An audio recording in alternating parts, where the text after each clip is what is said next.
आगे बढ़े और स्टार्ट करते हैं कि डिस्ट्रैक्शन को अवॉइड कैसे कर सकते हैं। तो सबसे पहली चीज जो मेरे यहां पे है वो ये है कि हम सबको डिस्ट्रैक्शन होते हैं। ठीक है, कहीं ना कहीं आप लोग अलग अलग मोटिवेशन कोट्स भी पढ़ते होंगे अलग अलग मीडियाज पे। तो मैंने भी एक मोटिवेशन कोट पढ़ा जो मुझे बहुत बेहद अच्छा लगा कि डिस्ट्रैक्शन हर किसी को होता है। सक्सेसफुल या बड़ा पर्सन वही बन सकता है जो इन डिस्ट्रैक्शंस को अवॉइड करके वहां से क्विकली वापस आ जाए। तो ऐसा नहीं है डिस्ट्रैक्शन मुझे नहीं होता है, मुझे भी होता है। ऐसा नहीं है कि डिस्ट्रैक्शन कोई एलन मस्क या फिर स्टीव जॉब्स को नहीं होते थे, उनको भी होते थे, बट आज भी होते होंगे। बट द थिंग इज उन डिस्ट्रैक्शंस को साइड में रख के वापस अगर आप जल्दी आ जाते हो तो आपका टाइम वेस्ट होने से बच जाता है। आपकी एफर्ट्स जो आपका फोकस जो है जहां जहां आपको करना है वहीं पे लग जाता है और फिर क्या होता है आपका अच्छा रिजल्ट आता है, आप सक्सेसफुल बनते हैं, डेफिनेटली आप बड़े पर्सन बन सकते हैं। तो डिस्ट्रैक्शन हर किसी को होता है। बट यू नो आजकल के टाइम पे हमें डिस्ट्रैक्शन एक्चुअली होता नहीं है। So we don't have actually distraction, we crave for distraction। मतलब हमारा दिमाग ना दौड़ता है डिस्ट्रैक्शन की तरफ। डिस्ट्रैक्शन नहीं भी है तो भी हमारा दिमाग चाहेगा कि हम डिस्ट्रैक्ट हो जाएं, हमारा फोकस बिगड़े। आज आप अपने आप को ही देख लो, जब आप पढ़ाई कर रहे हो तो अगर आपके पढ़ाई में कोई डिस्टरबेंस नहीं है, बिल्कुल शोर शराबा नहीं है, एकदम पिन ड्रॉप साइलेंस है, कोई डिस्ट्रैक्शन का कोई सोर्स नहीं है, तो भी मेरा माइंड दौड़ रहा है डिस्ट्रैक्शन की तरफ कि मैं ये देख लूं, अरे यार मैं आईपीएल का मैच चल रहा है देख ले, बड़ा इंटरेस्टिंग सा मैच है यार, एकदम फंसा हुआ है मैच, एकदम पीक एक्साइटमेंट की पोजीशन पे, चलो देख लेते हैं। यार एक नोटिफिकेशन आया था पता नहीं किसका होगा, यार एक कॉल आया था पता नहीं किसका होगा, ये देखे तो सही इसने नई रील क्या डाली, अरे यार पता है रणवीर सिंह तो आजकल ना यूएसए में घूम रहा है, वहां उस स्टेडियम में। तो इट्स लाइक है क्या चीज, हमारा माइंड ना डिस्ट्रैक्शन की तरफ क्रेविंग करने जाता है। डिस्ट्रैक्शन उसे होता नहीं है, वो डिस्ट्रैक्शन के लिए क्रेव करता है कि मुझे डिस्ट्रैक्शन चाहिए, मुझे डिस्ट्रैक्ट होना है। क्यों? एक जगह मन नहीं लग रहा है, सिंपल सी बात है, फोकस नहीं है, सिंपल सी बात है। तो इस क्रेविंग को कैसे कम किया जा सकता है? इस क्रेविंग को कम करने के लिए अपने आप की हैप्पीनेस की जो स्टिमुलेशन है उसे थोड़ा मिनिमाइज करना पड़ेगा। स्टिमुलेशन क्या होता है?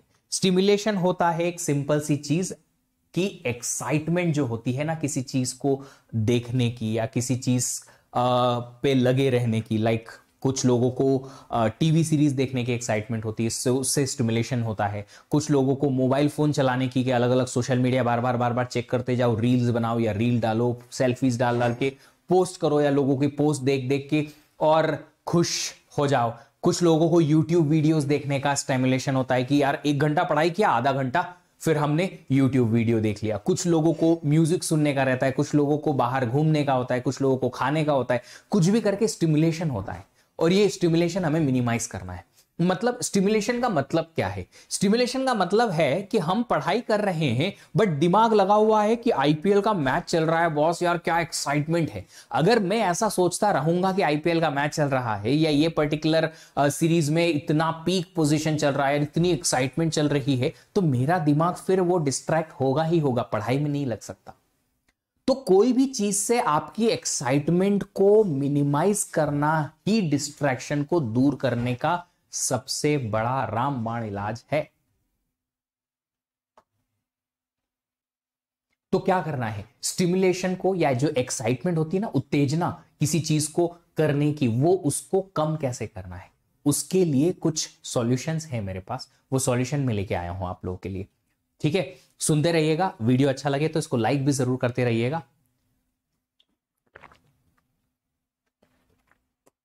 एक चीज बताता हूं, ठीक है, मैं पढ़ने बैठा ठीक है, कुछ एक आध लेक्चर में देखना शुरू करता हूं, कुछ नोट्स बना रहा हूं और इमीडिएटली मेरे फोन में एक मैसेज का नोटिफिकेशन पॉपअप होता है। तुम जैसे ही पॉपअप हुआ ना, मेरा माइंड स्टिमुलेट होता है, अरे देखो तो सही किसने मैसेज किया, अरे देखो तो सही क्या मैसेज आया। अब वो मैसेज आप पढ़ने के बाद उसको फोन को रखोगे नहीं। अब मैसेज खोल लिया, खोलने के बाद बाकी के सारे नोटिफिकेशन भी चेक किए, उसके बाद जीमेल के जो मेल पे जो फालतू के मेल आए उनको डिलीट भी कर दिया। उसके बाद फिर 3-4 ऐप आपके होम स्क्रीन पे होंगी, उनको ओपन कर करके देख भी लिया, अच्छा कोई नोटिफिकेशन है नहीं, कोई मैसेज है नहीं, अच्छा ये वाली नई रील आई, नया पोस्ट आया, सोशल मीडिया आजकल के टाइम पे इतना अनलिमिटेड है कि आप स्क्रॉल करते जाओगे करते जाओगे करते जाओगे, आपको अनलिमिटेड कंटेंट मिलेगा। कहीं पार ही नहीं है कि यहां पे आने के बाद आपका कंटेंट खत्म। यूट्यूब सेम टू सेम, आप अगर 25 दिन तक भी लगातार वीडियोस देखोगे तब भी हर एक दिन नया वीडियो मिलेगा, आपको एक्साइट कर सकता है ऐसा वीडियो। तो ये जो स्टिमुलेशन होती है ना, इनको देखने से, उस पर्टिकुलर माहौल में रहने से उसे कम कर डेफिनेटली। एक छोटा सा एग्जाम्पल मैं बताता हूं। मैं जब 8th क्लास में था, मेरे फादर मुझे इंसिस्ट करते थे कि मुझे कुछ जाप करने हैं, हिंदू माइथोलॉजी के अकॉर्डिंग कुछ जाप करवाते थे। ठीक है, तो मैं 8th क्लास में हूं, बहुत छोटा बच्चा यार, मैं जाप कर रहा हूं। इधर मेरे फादर आते हैं, एक फेस्टिवल सीजन चल रहा था, तो मेरे फादर जो है मार्केट से मिठाइयां लेके आए, और वो मिठाइयां लेके आने के मैं जाप कर रहा हूं, बीच में मेरा ध्यान कहाँ है, मिठाई आ गई है बॉस। फिर पापा ने बोला कि चलो हम खा लेते हैं, मेरे लिए बोला विश्वदीप बाद में खा लेगा। एंड आई एम लाइक, मैं जाप छोड़कर बोल रहा नहीं मैं भी साथ में खाऊंगा अभी। So what exactly I understood at that particular moment is the concentration is important, stimulation मुझे साइड में करना पड़ेंगे तभी जाके कुछ अच्छा हो सकता है। That was just an example, वो मेरी रियल लाइफ का एग्जाम्पल है। तो ऐसा आपके साथ भी होता है, अगर आपके घर में कोई आया है, ठीक है, आपके घर पे डोरबेल बजी है, तो उसकी एक्साइटमेंट इतनी हो जाती, कौन आया था मम्मी, कौन आया, कोई पैकेज आया क्या, कोई डिलीवरी आई है क्या, कौन आया है। So that particular stimulation you will have to minimize. कोई फर्क नहीं पड़ता, डोर पे कोई आया है, इट्स ओके, मैसेज आया है, कॉल आया है, इट इज ओके। जब हम पढ़ाई कर रहे हैं तो सिर्फ पढ़ाई कर रहे हैं और कुछ नहीं। So it's all about one thing and that is what, कि आपका फोकस कहां है, आप करना क्या चाहते हो। अगर आप पढ़ाई करना चाहते हो तो आप पढ़ाई कर सकते हो, स्टिमुलेशन को मिनिमाइज करके। कुछ रीजंस है मैं यहां से लेके आया हूं कि कैसे आप डिस्ट्रैक्शंस को अवॉइड कर सकते हो। उनके कुछ छोटी छोटी चीजें हैं जो मुझे ऐसी लगी कि आप लोगों को अप्लाई करनी चाहिए अपनी स्टडीज को लेके। तो पहली चीज है, बैकग्राउंड नॉइस को मिनिमाइज करो। सबसे ज्यादा जो प्रॉब्लम आती है वो नॉइस की आती है। आपके घर में, घर के आसपास, कहीं भी अगर नॉइस होती है तो आप डिस्ट्रैक्ट बहुत जल्दी हो जाते हो। देखिए, दो चीजें होती हैं, वो दो चीजें बहुत इंपॉर्टेंट है, एक विजुअल और एक हियरिंग एड। ये दोनों डिस्ट्रैक्शन आपके सामने नहीं होने चाहिए। आप खुद सोचो कि जब आप एक स्टेशन पे बैठे हो और या बस स्टैंड पे बैठे हो, एयरपोर्ट पे बैठे हो, और वहां पे ढेर सारे लोग आपके सामने चलते फिरते रहते हैं, क्या कॉन्सेंट्रेट कर पाना आसान है? नहीं, क्योंकि जब लोग चलते फिरते आपके सामने होते हैं, विजुअली इधर से उधर लोग मूवमेंट हो रहा होता है आपके सामने, तो डिस्ट्रैक्शन ज्यादा होता है। फिर आप एक जगह बात आप कोशिश करते हो पर आपकी नजर यहां वहां जाती है। एक छोटा सा एग्जांपल यहां से निकल के आ रहा है, तो निकल के क्या आ रहा है, आप अपने दोस्तों के साथ रेस्टोरेंट में बैठे हो, बहुत ज्यादा बिजी रेस्टोरेंट है, ठीक है, यहां पे आप बैठे हो, यहां पे आपका फ्रेंड बैठा हुआ है और एक दूसरे से बातें कर रहे हैं। बट जब भी आजू बाजू से कोई निकलेगा तो आपकी नजर उस पर चली जाएगी, कौन निकल रहा है, कैसे निकल रहा है, क्या निकल रहा है, दिख दिख उसने ये वाला बर्गर ऑर्डर किया, ये वाला आपने भी ऑर्डर करेंगे। So when you are talking to your friend, you are not exactly concentrating on your friend. आप आसपास के लोगों को भी देखते हो, क्यों? क्योंकि वो जो मूवमेंट है वो आपको डिस्ट्रैक्ट कर रहा है आपके फ्रेंड पे कंसंट्रेट करने की बजाय। तो क्या होगा, आपका माइंड स्टिमुलेट होगा, कौन आया, देखे कौन आया, ये कौन है, ये कौन है, देख उसका शर्ट कितना अच्छा, उसकी टी शर्ट कितनी अच्छी है, देख कितना लंबा आदमी, कितना मोटा आदमी, कितना छोटा आदमी। So what exactly you will have is distraction. तो अगर आपको विजुअल या फिर नॉइस की वजह से कोई भी डिस्ट्रैक्शंस आते हैं ना, तो आप डेफिनेटली उतना अच्छा फोकस नहीं कर पाते हो, डिस्ट्रैक्ट होगे ही होगे। मिनिमाइज करो। ये मैं नहीं कर पाता था जब मैं अपनी प्रिपरेशन कर रहा था गेट की, ये कर नहीं पाता था क्योंकि मेरा घर एक ऐसी जगह पे था, सिटी के कॉर्नर पे, जहां पे आसपास सारे मैरिज गार्डन्स हुआ करते थे। और मध्य प्रदेश, एमपी में, नॉर्थ इंडिया में शादियों का जो एक फेस्टिवल होता है वो बहुत बड़ा फेस्टिवल होता है, बहुत पैसा भी खर्च होता है और बहुत धूमधाम से उसको सेलिब्रेट भी करते हैं। तो जब गेट का एग्जाम होने वाला था उसके 2 महीने पहले से शादियों का फेस्टिवल स्टार्ट होता है और रात भर गाने चलते हैं और वो एकदम ढिन चैक गाने। तो सॉन्ग्स बहुत स्पीड में, बहुत ज्यादा लाउड वॉल्यूम में, मैं कोशिश करके भी उसे कम नहीं कर पा रहा था। अगर आप कर सकते हो तो करो। मैं कभी कभी तो कान में रुई डाल के पढ़ाई करता था क्योंकि वो रात की 12 बजे तक सॉन्ग्स चलते रहते थे, डीजेस, और एक नहीं मल्टीपल, एक बंद हुआ, दूसरा चालू हुआ, दूसरा चालू हुआ, तीसरा चालू हुआ, सब लाइन से चलते थे एक साथ। तो मिनिमाइज अगर आप कर सकते हो बैकग्राउंड नॉइस को, तो ये डिस्ट्रैक्शन को आपको, आपकी डिस्ट्रैक्शन को वो बहुत कहीं हद तक मिनिमाइज कर सकता है। तो विजुअली आप ऐसी जगह पे बैठो जहां पे आपको मूवमेंट कम से कम दिखाई दे। अगर आपके पास ऐसा एक रूम है जहां पे आप पढ़ाई कर सकते हो, जहां पे विजुअली आपके घर के लोग या कोई भी, जहां हॉस्टल में आप रहते हैं या घर में आप रहते हैं, वहां पे लोग चलते फिरते आपको दिखे ना।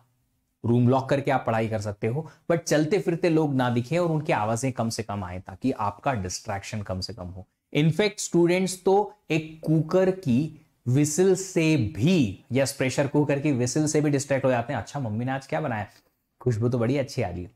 That is again a distraction. Why? Just because that sense is making you away from your studies. Next है कामिंग मंत्र। अपने आप को काम करने के लिए कुछ ऐसी चीजें करनी पड़ेंगी जो आप फॉलो कर सकते हो। लाइक आप थोड़ा सा कभी कभी योगा कर सकते हो, आपको ऐसा लगता है कि आप मेडिटेशन कर सकते हो तो वो कर लो। आप त्राटक कर सकते हो, वो कर लो। त्राटक होता है कि एक मोमबत्ती जला के और उस पर आप फोकस करें एक पर्टिकुलर उसकी टिप ऑफ द जो फ्लेम है उस पर। तो ऐसा कर सकते हैं डेफिनेटली, पर कोई ना कोई एक ऐसा कामिंग मंत्र जो आपके माइंड को रिलैक्स करे, वो करिए। ठीक है, जैसे मेरे लिए मेरा कामिंग मंत्र होता है अर्ली मॉर्निंग एक्सरसाइजेस। आज भी करता हूं, डेफिनेटली आप लोगों ने सुना ही होगा, नहीं सुना है तो मैं बता भी देता हूं कि मैं एक फिटनेस ट्रेनर भी हूं। तो अर्ली मॉर्निंग क्लासेस लेता हूं, फिटनेस क्लासेस। तो वो जो फिटनेस की क्लासेस होती है मेरे लिए कामिंग मंत्र है, क्योंकि जितनी भी नेगेटिव एनर्जी है मेरी, वो सारी उसके थ्रू बाहर निकल जाती है। तो मैं रिलैक्स रहता हूं, एक्टिव रहता हूं, फोकस्ड रहता हूं थ्रू आउट द डे। अगर जिस दिन एक्सरसाइज नहीं हो पाती है बाई चांस किसी रीजन से, तो उस दिन मुझे भी थोड़ा ठीक ठीक ही लगता है, बहुत ज्यादा एक्टिव या एनर्जेटिक नहीं लगता है। तो जब भी आप मुझे यहाँ देखेंगे या स्पेशल क्लासेस में, यानी अकेडमी के प्लेटफॉर्म पे देखते हैं, तो आप हमेशा मुझे देखेंगे मैं बहुत almost every day I will be very energetic. क्यों? सिर्फ इसी रीजन की वजह से कि मुझे एक कामिंग मंत्र मिला मुझे अपने लिए। कुछ लोगों को डांस करके अच्छा लगता है तो थोड़ा सा डांस कर लिया, बट नॉट ज्यादा, वरना बोले सर ने आपने कामिंग मंत्र बताया, हम 8 घंटे डांस ही कर रहे हैं सर। ऐसा नहीं करिएगा, ठीक है। फिर नेक्स्ट पॉइंट आता है क्लीन अप। जहां आप स्टडी करते हो ना, उसका एरिया अगर क्लीन दिखता है ना, तो उससे बहुत साइकोलॉजिकल इफेक्ट आता है।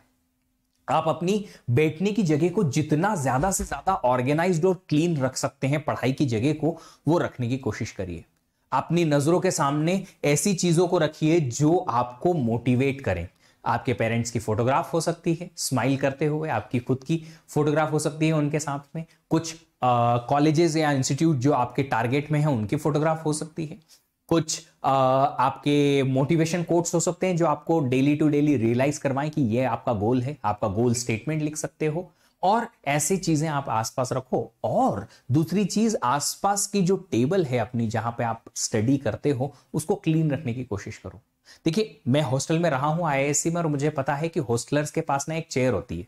वो चेयर पे सारे कपड़े लगे रहते हैं। अगर उन्हें बैठना है चेयर पे तो वो सारे कपड़े उठ के और बेड पे आ जाते हैं, और जब बेड पे सोना है तो सारे के सारे कपड़े और सारी चीजें उस चेयर पे पहुंच जाती है। ठीक है, ऐसा ऐसा मैंने देखा है। बट कोशिश करो अपने आप को क्लीन रखने की, कि चेयर, टेबल, बेड, जहां भी आप बैठ के पढ़ाई करते हैं वो क्लीन रहे। जितना ज्यादा क्लीन रखोगे चीजें, उतना ज्यादा आपके जो विजुअल इंपैक्ट आएंगे ना, वो क्लियर रहेंगे। अगर आप मैसी चीजें देखोगे तो आपका माइंड भी मैसी हो जाएगा। आप अगर अनक्लीन चीजें या डर्टी चीजें देखेंगे अपने आसपास, तो वो डेफिनेटली अनक्लीन रहेंगे। आपका माइंड भी वैसा का वैसा एकदम मैसी ही रहेगा। तो इस चीज को आप बहुत अच्छे से फॉलो करिए, ये लिटरली आपको बहुत फायदा करेगा। I am telling you, this is really really good thing. कभी कभी ना एक चीज भी बहुत बहुत की मैंने, उसका साइकोलॉजिकल इफेक्ट होता है। एक छोटी सी चीज बताओ, एक स्मेल जो होती है वो आपके माइंड को बहुत इंपैक्ट करती है, राइट? जैसे कि एक स्मेल है जो हॉस्पिटल में आती है स्पेसिफिकली, है ना? तो अगर आपकी आंखें बंद हैं और वही स्मेल आती है, तो आप अपने आप को फील करेंगे कि मैं हॉस्पिटल में हूं। सपोज आपकी आंखें बंद है, मैं आपको लेके जाता हूं बंद आंखों के साथ में, और ऐसी जगह लेके जाता हूं जहां पे किसकी स्मेल आ रही है? हॉस्पिटल टाइप की। तो आपको लगेगा कि I am actually in the hospital. होता है ऐसा? हुआ है ऐसा? यस, होता है। ठीक है। सिमिलरली, अगर आप लेट्स से एक पर्टिकुलर ऐसी जगह पे जाते हैं जहां पे मार्केट में बहुत सारे स्पाइसेस मिलते हैं, स्पाइसेस मतलब मसाले मिलते हैं, अगर ऐसी जगह पे गए तो मसालों की जो खुशबू है उससे आप पहचान लोगे कि ये वाला मार्केट है। ठीक है। तो ये जो खुशबू वाली चीज है ना, फ्रेग्रेंस, ये आपको साइकोलॉजिकली एक पर्टिकुलर चीज का हमेशा फील कराती है। तो एक काम करो, एक टाइप की फ्रेग्रेंस पकड़ लो, चाहे तो एक टाइप की स्पेसिफिक सेंटेड कैंडल्स ले लो, या फिर सेंटेड स्टिक्स ले लो जिसको हम अगरबत्ती बोलते हैं हिंदी में, या धूप बत्ती, या कोई आपके पास रूम स्प्रे है, कोई भी ऐसी चीज जो इस पे आप थोड़ा बहुत पैसा खर्च कर सकते हो, एक टाइप की खुशबू, और उस टाइप की खुशबू को मेंटेन करके रखो अपने रूम में। पता है क्या होता है उससे? साइकोलॉजिकल इफेक्ट ऐसा आता है कि जब भी वो खुशबू आप सेंस करोगे, आपको यह एहसास होगा कि ये मेरा स्टडी का रूम है और यहां पे मुझे पढ़ना है। जैसे कि अगर आप मॉल में जाते हो, वहां पे अलग अलग सेंटेड खुशबू आती है, तो वहां पे आप एक अलग आपको ओरा बनता है उस पर्टिकुलर फ्रेग्रेंस का कि हाँ मुझे शॉपिंग करनी है, मजा करना है, मस्ती करनी है, राइट। जैसे ही आप किचन में जाते हैं, खुशबू आती है खाने का, तो ऑटोमेटिकली क्रेविंग आने लगती है खाने की, होता है। तो खुशबू जो है आपको साइकोलॉजिकली उस पर्टिकुलर जगह पे पहुंचा देती है जहां वो आप एक्चुअली जाना चाहते हो। तो अगर आप एक टाइप की फ्रेग्रेंस अगर अपने रूम में क्या करोगे, मेंटेन करके रखोगे, तो होता क्या है ना, उस फ्रेग्रेंस के नाक में जाते ही आपको यह एहसास होगा कि यार ये तो अपने पढ़ाई वाली खुशबू है, ये अपने को बैठ के पढ़ना है, और ये आपको सोचने की जरूरत नहीं, ऑटोमेटिकली वो फील आने लगेगा। तो साइकोलॉजिकल इंपैक्ट जो रहेगा ना आपकी बॉडी पे, आपके माइंड पे, वो बहुत अच्छा होगा। अगर आप लोग सुन पा रहे हो, मेरी चीजों को समझ पा रहे हो, तो प्लीज सेशन को लाइक जरूर करिएगा, ठीक है। तो ये कोशिश करना, एक बार मुझे जरूर बताना, पर्सनली भी आप मुझे मैसेज करके बता सकते हैं कि क्या इनमें से जो चीजें मैंने बताई उनमें से कुछ आप अप्लाई कर पाए, उनमें से क्या क्या आपने अप्लाई किया और क्या आपके लिए काम कर पाया। कोशिश जरूर करिएगा, मुझे बताइएगा जरूर, ठीक है। फिर है ये चीज, ये तो आज तक मैं भी करता हूं। मुझे अगर ऐसा लगता है कि मुझे एक चीज पे कंसंट्रेट करना है, तो मैं क्या करता हूं, अपने फोन को दूसरी जगह पे रख देता हूं जो मेरी रीच से बाहर हो, मोबाइल डेटा ऑफ, ठीक है, साइलेंट पे कर देंगे, या फिर अगर साइलेंट नहीं करना है तो इतनी दूर रख दिया कि मेरे नजरों से और मेरी आवाज से दूर पहुंच जाए, मतलब मुझे उसके नोटिफिकेशंस बार बार ना सुनाई दे, ठीक है। अगर नोटिफिकेशन बार बार नहीं सुनाई देंगे और दिखाई नहीं देगा फोन मेरा, तो मैं उसके लिए फिर भागूंगा नहीं, I don't run for it. आज भी ऐसा करता हूं मैं, जब भी मैं बाहर जाता हूं, if I am going for dining और if I am going for shopping somewhere outside, I keep my phone in my wife's wallet. उनका एक जो बैग होता है उसमें रख दिया, फोन मोबाइल डेटा ऑफ है, साइलेंट नहीं किया, ताकि अगर किसी का कॉल आता है तो I can take it, that's it. I will not take it outside again and again from my pocket and check it, no. तो उससे क्या होता है, कॉन्सेंट्रेशन एक ही जगह पे, जहां आप चाहते हो रिलैक्स रहोगे। फायदा बहुत है इस चीज का। तो जब भी आप पढ़ाई करते हो, 2 घंटे, 1 घंटे, 3 घंटे, आप ऐसा करो, 3 घंटे के लिए अगर पढ़ाई कर रहे हो या 2 घंटे के लिए पढ़ाई कर रहे हो, तो 2 hours you keep your mobile phone away. ऐसा कोई कॉल आपके पास नहीं आएगा जिससे आपको करोड़ों का नुकसान हो जाए, या ऐसा कोई भी कॉल आप मिस नहीं करोगे जिसकी वजह से आपकी पिटाई हो जाए या आप पे कोई क्रिमिनल केसेस लगे। कुछ नहीं होना है, ऐसा कोई भी नहीं होना है। आपके घर में अगर कोई दूसरे लोग हैं तो इमरजेंसी के केस में उनके नंबर पे कॉल किया जा सकता है। कीप योर फोन इन सच अ वे कि आप अपने मम्मी को, अपने फादर को या किसी और को दे दो अपना फोन, ताकि वो कॉल ले पाए अगर कोई इमरजेंसी आए तो। ऐसी कोई इमरजेंसी, आपको भी पता है यार, रोज रोज कोई इमरजेंसी नहीं आती है, कोई भी नहीं आती, कुछ भी नहीं आता है। तो it's all about what, it is all about कि आप एग्जैक्टली क्या चाहते हैं। क्या बार बार फोन देखना पसंद करेंगे क्योंकि उसमें आपके काम की चीजें हैं, या पढ़ाई करना? क्या काम की चीज हो सकती है, कितना काम की चीज हो सकती है? somebody is writing here, I am addicted to stock market, how much you invested? 1 lakh, 2 lakh, 5 lakhs, 5 crores, how much? जितना आप इन्वेस्ट करेंगे उसी का ही आपको फायदा होगा। आप खुद सोचो कि कितना इन्वेस्ट आपने किया है और कितना आप वहां से अर्न कर सकते हो। If you are earning in hundreds और thousands, it is not a good earning at all. You will have to earn in lakhs, then only कुछ बात बनेगी इस लाइफ में। जी हाँ, तो if you are addicted to something, you will have to think about क्या अभी का ये जो छोटा सा बेनिफिट है ये काम आएगा या नहीं। एक छोटा सा एग्जांपल मैं यहां पे इस चीज के लिए भी देता हूं कि बहुत सारे स्टूडेंट्स की जॉब लग जाती है 3 LPA 4 LPA में, बट स्टिल वो छोड़ के और एमटेक करने के लिए जाते हैं। एमटेक में तो आपको कोई पैसा मिलता नहीं है, चलो स्टाइपेंड भी मिलती है तो हाफ मिल रही है, ओनली 11,000 रुपीज। आपको कॉलेज का फीस भी देना है, पढ़ाई भी करनी है, कंपनी में आपको 25,000 30,000 रुपीज पर मंथ मिल रहा था, तो फिर आपने वो बेनिफिट छोड़ के और ये बेनिफिट क्यों लिया, या ये वाली चीज क्यों ऑप्ट की एमटेक करने जाने की?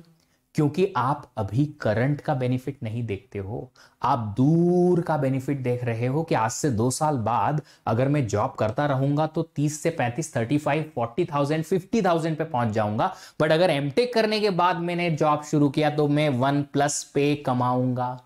तो क्या आप नजदीक के बेनिफिट्स देख रहे हो? नहीं। क्या देखते हो आप? दूर के बेनिफिट्स, कि हमें ज्यादा फायदा कहां से है।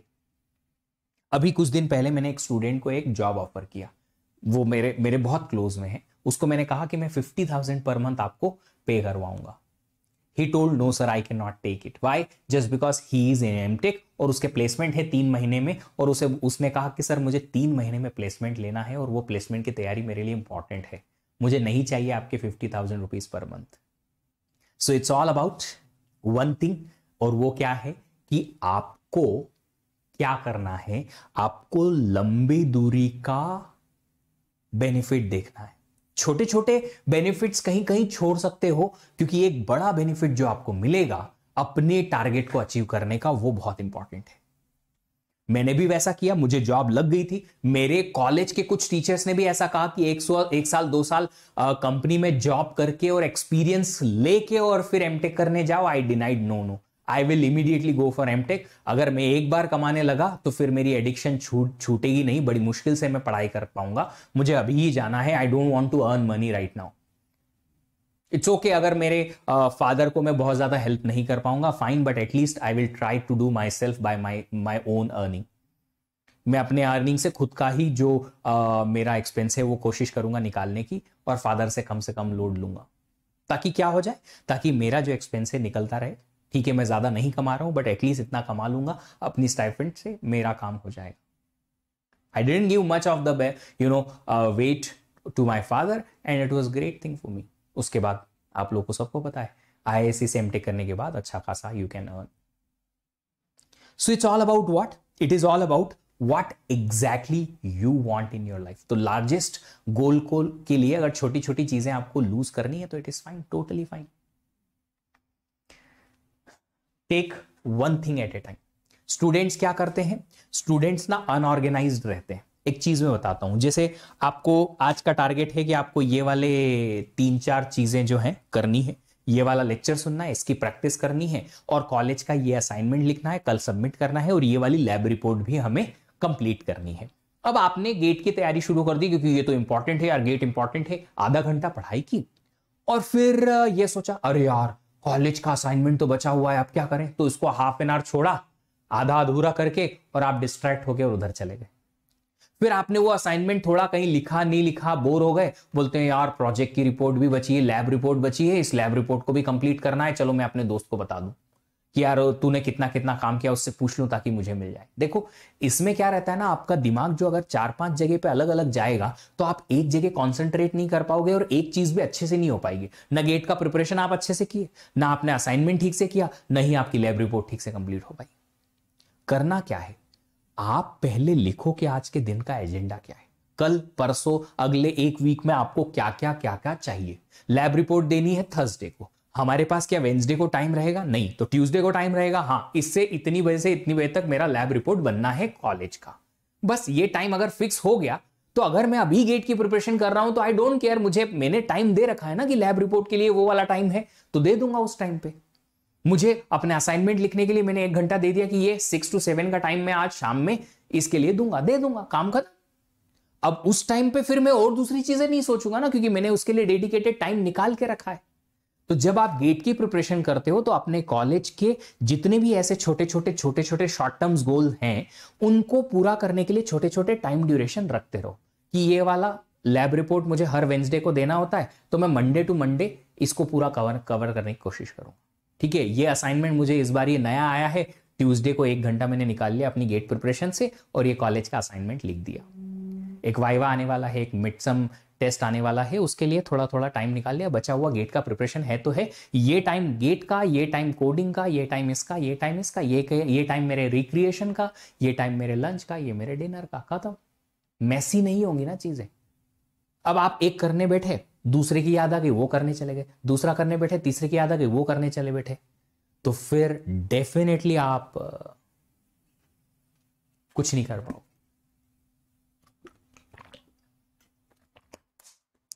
तो डिसाइड करो पहले से, प्री ऑर्गेनाइज्ड रहो और एट ए टाइम एक चीज करो। एक चीज करोगे आपको सब कुछ क्लियरली फोकस्ड वे में मिलेगा। बेटा अंकित गोयल सर ने सनातन धर्म, अंकित गोयल सर ने पूरा डिजिटल लॉजिक पढ़ाया हुआ है, इसी चैनल पे आप देख सकते हो। वहां पे पोमोडोरो टेक्निक भी बहुत अच्छी होती है। कभी कभी स्टूडेंट्स जो हैं वो लंबे टाइम तक फोकस नहीं कर पाते, शुरुआत में बहुत अच्छे से पढ़ते हैं, 1.5 आवर के बाद में थकने लगते हैं, तो आप पोमोडोरो टेक्निक अपनाओ। पोमोडोरो टेक्निक क्या कहती है कि आप ना अपने 1 आवर को डिवाइड करो, पहले 45 to 50 मिनट्स, पहले के 45 मिनट्स आप करो स्टडी, और लास्ट के 15 मिनट्स में आप करेंगे एक्टिव रेस्ट। एक्टिव रेस्ट का मतलब आप लिटरली आप अपने स्टडी से दूर नहीं जा रहे हो, है ना, स्टडी से आप दूर नहीं जा रहे हो। जो स्टडी में आपने 45 मिनट में पढ़ा उसको आप रिवाइज कर लो, या उसके अगर क्वेश्चन है आपके पास तो 3-4 क्वेश्चन सॉल्व कर लो, ठीक है। अगर आपको नोट्स बनाने हैं स्पेसिफिकली तो वो नोट्स बना लो, कुछ भी ऐसा जिसमें बहुत ज्यादा हार्ड कंसंट्रेशन ना लगे। तो 45 to 50 मिनट का हार्ड कंसंट्रेशन, 10 मिनट का रिलैक्स्ड कंसंट्रेशन। रहना पढ़ाई में ही है, दूर नहीं जाना है।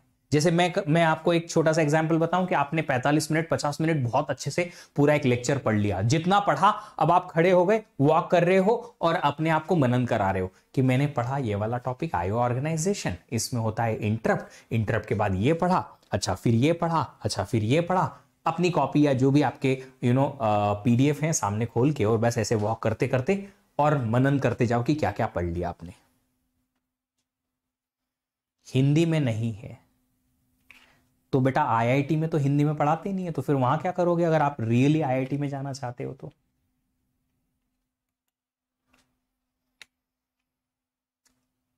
ठीक है, सीरियसली अगर आप लिटरली एक अच्छा इंजीनियर बनना चाहते हो, किसी अच्छी जगह पे जॉब करना चाहते हो, तो आपको इंग्लिश तो थोड़ी अच्छी आनी चाहिए, वरना प्रॉब्लम हो जाएगी आगे। आपका कम्युनिकेशन स्किल अच्छा होना चाहिए definitely. Take breaks in between, pomodoro technique बहुत इंपॉर्टेंट है, ये आप अप्लाई कर सकते हो अगर आप एक साथ कॉन्सेंट्रेट नहीं कर सकते हो तो। फिर डेडलाइन सेट करो। डेडलाइन सेट करने का मतलब हर एक चीज के लिए एक डेडलाइन बनाओ, और ये डेडलाइन बहुत हार्ड डेडलाइन मत बनाना कि 1 घंटे में इतना करना ही करना है। अब अगर कोई किसी चीज को 60 मिनट में कर सकते हो तो उसके लिए अपने आप को 70 मिनट्स दो, ताकि आप थोड़ा सा रिलैक्स्ड होकर और काम करो। हो सकता है बिल्कुल एक 15 मिनट्स का बफर रखो कि आप फर्स्ट आवर में ये करोगे, फिर 15 मिनट्स के बाद में नेक्स्ट सेकेंड आवर में ये करोगे। 15 मिनट का बफर इसलिए क्योंकि अगर एक आवर में ये चीज खत्म नहीं हुआ है तो मैं 15 मिनट्स ले लूंगा, नहीं तो मैं 15 मिनट्स थोड़ा रिलैक्स कर लूंगा ताकि मैं बर्नआउट ना हो।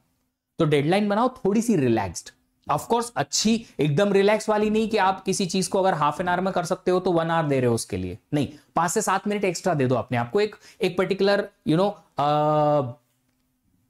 थोड़ा सा बफर पीरियड रख लो अपने लिए, ताकि क्या रहे, अपने आप को रिलैक्स रख पाओ। बहुत ज्यादा हार्ड एफर्ट्स करने जाओगे किसी चीज को खत्म करने में तो उसकी जो ओरिजिनलिटी है या उसकी लर्निंग जो है वो ओरिजिनल लर्निंग खत्म हो जाएगी, फिर आप बस खत्म करने के चक्कर में रह जाओगे। तो डेडलाइन बनाओ रिलैक्स वाली, पर ये जो डेडलाइन अगर आप अचीव करते हो ना तो कॉन्फिडेंस तो आता ही आता है, आपका कॉन्सेंट्रेशन भी उस डेडलाइन को खत्म करने में बड़ा मजा आता है उसके लिए। मतलब आपको करना क्या है, डेडलाइन बनानी है और डेडलाइन के साथ में आपको रिवॉर्ड और पेनल्टी सिस्टम रखना है कि अगर हमने ये डेडलाइन आज की पांचों डेडलाइन अगर हमने अचीव कर ली तो शाम में मैं 15 मिनट्स के लिए एक ये वीडियो देखूंगा, या फिर मैं 15 मिनट्स के लिए ये वाली चीज करूंगा, या फिर एक समोसा खाऊंगा, या फिर मेरी फेवरेट चीज खाने जाऊंगा। I do have time for that. अगर डेडलाइन अचीव नहीं हो पाई तो फिर पेनल्टी भी रखो अपने आप के लिए कि अगले 3 दिन की अगर आपने डेडलाइन पूरी नहीं की तो हम अपने आप को ये वाली चीज वीकेंड को नहीं खिलाएंगे, वीकेंड वाली जो आइसक्रीम है वो कैंसिल हमारे लिए।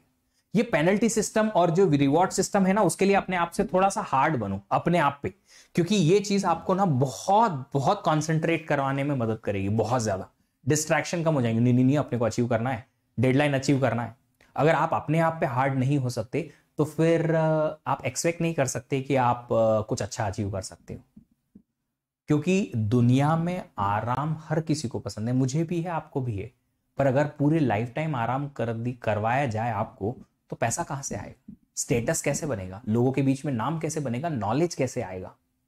और जब तक नॉलेज नहीं लोगे कुछ नहीं मिलेगा, कुछ भी नहीं, न अर्निंग मिलेगी, ना स्टेटस मिलेगा, और ना ही वो मेंटल सेटिस्फेक्शन मिलेगा कि हाँ हमने कुछ किया।